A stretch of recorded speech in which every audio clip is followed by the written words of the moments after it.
Hello friends, welcome to செல்வியின் சமையல். இன்றைக்கி நம்ம வெண்ணெய் உருக்க போகிறோம். இப்போ இது வெண்ணெய் நான் இப்போ வீட்டிலையே செஞ்சது தான். டெய்லி இப்போ நம்ம பால் காய்ச்சக்குள்ளார பாலாடையை எடுத்து வச்சுருந்தேன். அப்புறமா வெண்ணெயை அடித்து எடுத்தேன். இப்போ இன்றைக்கி அந்த வெண்ணெயை நம்ம நெய்யாக இப்போ காய்ச்ச போகிறோம். இதேமாரி அந்த வெண்ணெயை பெரிய கடாயில் போட்டுட்டு நீங்கள் சிம்மில் நீங்கள் பாட்டுக்கு ஒரு 1/2 hour வச்சுருங்க. அது மெதுவாக இந்தமாரி பொங்கி வரக்குள்ளார கடைசியாக நம்ம முருங்கைக்கீரை போடணும். அப்புறமா கொஞ்சமாக உப்பு போடணும்.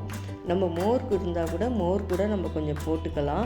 இது எல்லாத்தையுமே போட்டு நல்லா கிளறி கொடுத்துட்டு ஒரு 5 நிமிஷம் அந்த நுரை அடங்கின பிறகு நம்ம வடிகட்டிட்டோம்னா நமக்கு சூப்பரான நெய் நமக்கு கிடச்சிரும். இந்த வீடியோ பிடிச்சிருந்தா இதே மாதிரி நீங்களும் ட்ரை பண்ணி பாருங்கள். நம்ம அடுத்த வீடியோவில் பார்க்கலாம். நன்றி, வணக்கம்.